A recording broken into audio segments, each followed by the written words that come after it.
13 сентябр асосгузори сулҳу ваҳдати миллӣ, пешвои миллат, президенти ҷумҳурии Тоҷикистон муҳтарам Эмомалӣ Раҳмон ва раиси Маҷлиси Миллии Маҷлиси Олии Ҷумҳурии Тоҷикистон, раиси шаҳри Душанбе муҳтарам Рустами Эмомалӣ дар ноҳияи Синои пойтахт корхонаи истеҳсоли маҳсулоти гӯштӣ ва ҳасибҳои ҷамъияти дорои масъулияти маҳдуди Акомаро мавриди истифода қарор доданд. корхонаи муосири истеҳсоли маҳсулоти гӯштӣ ва ҳасибҳо аз ҷониби соҳибкорони ватандӯст дар доираи иҷрои ҳадафи стратегии саноатикунонии босуръати кишвар ва солҳои рушди саноат ба хотири таъсиси ҷойҳои нави корӣ ва истеҳсоли маҳсулоти хушсифати ивазкунандаи воридот сохта шудааст. иқтидори истеҳсолии маҳсулоти гӯштӣ ва ҳасиб дар як баст то 5 тонна маҳсулот мебошад. дар як сол корхона имкон дорад ба маблағи наздики 50 миллион сомонӣ маҳсулот истеҳсол намояд. дар корхона 80 нафар бо ҷойи кор, шароити хуб ва маоши баланд таъмин шуданд. имкон аст оянда бо баландбардоштани иқтидори корхона шумораи коргарон то ба 150 нафар расонда шуда, маҳсулоти корхона баъди таъмини бозори истеъмолии пойтахт ва ҷумҳурӣ ба хориҷи кишвар содирот карда шавад.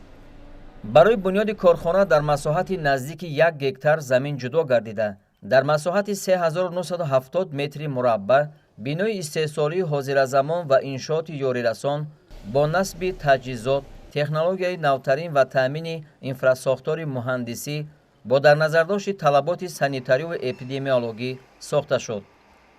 иншоот аз бинои маъмурӣ, коргоҳҳо, ҷойи қабули гӯшти чорвову парранда, сардхонаи нигаҳдории гӯшти коркардшаванда, анбори маҳсулоти тайёр, ошхона, таваққуфгоҳ барои нигаҳдории нақлиёти хизматӣ, бунгоҳи тиббӣ ва дигар ҳуҷраҳои ёрирасон иборат мебошад.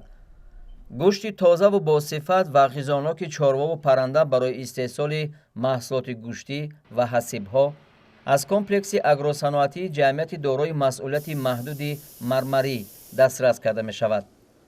фаъолияти корхонаи истеҳсоли маҳсулоти гӯштӣ ва ҳасибҳои ҷамъияти дорои масъулияти маҳдуди Акома идомаи занҷираи арзиши иловашудаи комплекси агросаноатии ҷамъияти дорои масъулияти маҳдуди Мармарӣ дар шаҳри Душанбе буда, мутобиқ ба ҳадафҳои стратегии ҳукумати мамлакат ба хусус таъмини аҳолӣ бо ғизои хушсифат ва саноатикунонии босуръати кишвар бунёд шудааст.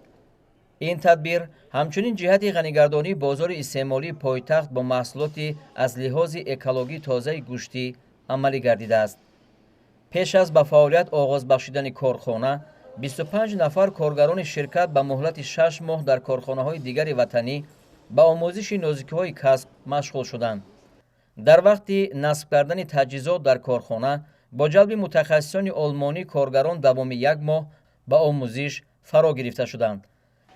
дар айни замон 1 нафар коршиноси хориҷӣ барои омӯхтани мутахассисони маҳаллӣ ба кор ҷалб гардидааст. мавриди зикр аст, ки корхонаи нав дорои техникаву таҷҳизоти муосир буда, зиёда аз 80 намуди ҳасибҳои гуногун лаззат, аз ҷумла 20 намуд ҳасиби пухташуда, 25 навъи дудкардашуда, 15 номгӯи деликатес, инчунин ҳасибчаҳои борик, 5 намуд сарделка ва 20 навъ ҳасибҳои хурд аз қимаи гӯшт тайёршуда истеҳсол мекунад. истеҳсоли маҳсулоти гӯштӣ ва ҳасибҳо барои таъмини бозори пойтахт бо чунин маҳсулоти аълосифат ба роҳ монда шудааст. хусусияти хоси фарқкунандаи маҳсулоти гӯштӣ ва ҳасибҳои корхонаи истеҳсоли маҳсулоти гӯштӣ ва ҳасибҳои ҷамъияти дорои масъулияти маҳдуди Акома аз дигар ширкатҳои ватании истеҳсоли ин навъи маҳсулот дар он аст, ки роҳбарияти корхона барои таҳияи лаззатҳои нав ва махсуси маҳсулот аз ширкатҳои маъруфи олмонӣ ва австриягӣ мутахассис технологҳоро даъват карданд. ҳамин тавр коршиносон бо истифода аз маҳсулоти ватанӣ аз ҷумла растаниҳои шифобахши диёр 50 навъи нави маҳсулоти гӯштӣ ва ҳасибҳоро истеҳсол менамоянд. таъм, лаззат ва сифати маҳсулоти аз ҷониби коршиносон омода шуда на танҳо сифати ғизоро беҳтар кард, балки ба он хусусиятҳои шифобахшӣ илова намуд. қобили қайд аст, ки номи корхона Акома аз луғати қадимаи тоҷикӣ гирифта шудааст ва таърихи беш аз 2500 сола дорад. бо номи Акома дар қадим хӯришеро тайёр мекарданд, که عبارت از گوشت قیمه شده در روده گوسفند بوده به حسب زمان حاضره نسبت داده می شود. کارخانه پورا با طرح آلمانی بنیاد شده. آن را بیوروی کنسترکتوری لایحه‌کشی مگدلبورگ آلمان وابسته به طلبات استانداردهای اروپایی طرحریزی کرده است. بینای استحصالی و حجره‌های کاری مأموریت با یکدیگر پیوست بوده در دو منطقه واردشوی تجهیزات بی‌ضررگردانی نصب گردیده است. اکثر تجهیزات استحصال شرکت‌های بانفوذ آلمان از قبیل زایدلمن، سیمنز، فماگ، رکس، لیما، مگورید و وریاوک بوده. در بازار تجهیزات استحصال حسیب‌ها و محصولات گوشتی پیش‌صف است. فعالیت کاری تجهیزات معاصر به بریدن گوشت یخ کرده شده، قیمه کردن گوشت، جدا کردن گوشت از استخوان، علاوه و آمیخته کردن جزءهای برای محصولات لازمه، پرکننده محصولات نیمتیار به روپوش مخصوص، با دود و بغ پختن حسیب‌ها و بسته‌بندی محصولات تیار نگرانده شده است. جهت رسیدن به نشاندادهای بلند استحصالی تکنیک زمانوی و تجهیزات ضروری کارگاه‌ها همچنین از شرکت‌های بانفوذ ترکیه، روسیه و بلاروس خریداری شده است. برای نگهداری صفت محصولات سردخانه نگهداری حسیب‌ها با تجهیزات حاضر زمان مجهز بوده. حرارت داخلی در سطح از 40 درجه خنکی تا 12 درجه گرمی نگاه داشته می شود. ساندویچ پنل‌ها محصولات کولانت زمانوی به شما رفته. رجای مخصوص حرارت را در داخل کارگاه‌های استحصالی به تنظیم می‌دارد. ساندویچ پنل‌های سیخ‌های کارخانه با محلول‌های مخصوصی بی‌ضررگردانی زود شسته می‌شوند و آن با ورقه‌های پولادی زنگ نزننده روی پوش کرده شده است. هواکش‌ها، جویبار و آبروها، میزهای گوشت پاره‌کنی، پایافزال خشک‌کنک، حجره‌های آبپاشی برای سردسازی محصولات بعد تفتان و دستگاه بخ استحصال کننده در کارگاه‌ها نیز از متال‌های زنگ نزننده آماده شده است. چون کارخانه به استحصال مواد غذایی سر و کار دارد، در اینجا به مسئله رعایت قاعده‌های سانیتاری و گیگینی در سطح بلند جوابگو به راه مانده شده است. کارگران پیش از وارد شدن به کارگاه‌های استحصالی از تشخیص دکتر می‌گذرند. بعدی با محلول‌ها بی‌ضرر گردانیدن، لباس مخصوص کاری پوشیده وارد کارگاه می‌شوند. باید گفت که موافق معلومات آماری در یک ماه به تاجیکستان از خارج کشور در حجم 400 تانه حسیبچه وارد می‌شود و فروش این نمودی محصولات در یک روز نزدیک به 13.5 تانه می‌رسد.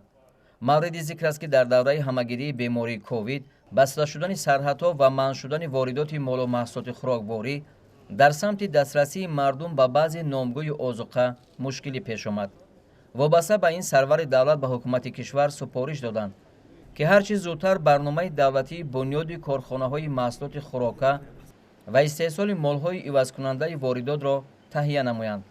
بنیاد کارخانه استحصال محصولات گوشتی و حسیب‌های جمعیت دارای مسئولیت محدود اکوما دستگیری این اقدام سازنده رهبریت دولت و حکومت کشور میباشد. مورد ذکر خاص است که در کارخانه با اصول قدیمی اجدادی محصولات گوشتی استحصال کرده می شود که طعم و لذت آن ناتکرار و به طلبات بازار استعماری مطابق کرده شده است. معاش کارمندان کارخانه استحصال محصولات گوشتی و حسیب‌های جمعیت دارای مسئولیت محدود اکوما از 1700 تا 4000 سومانی عبارت بوده. کارمندان با شرایط خوب کاری تامین میباشند. بعد افتتاح کارخانه پرزیدنت مملکت محترم امامعلی رحمان و رئیس شهر دوشنبه محترم رستم امامعلی با نمونه محصولات گوشتی و حسیب‌های کارخانه استحصال محصولات گوشتی و حسیب‌های جمعیت دارای مسئولیت محدود اکوما شناس شدند. باید گفت که رهبریت کارخانه با در نظر داشت حفظ ارزش‌های تاریخی ملی و با حس بلند وطندوستی به بعضی از محصولات کارخانه نام منطقه‌های گوناگون تاجیکستان عزیز گذاشته شده است.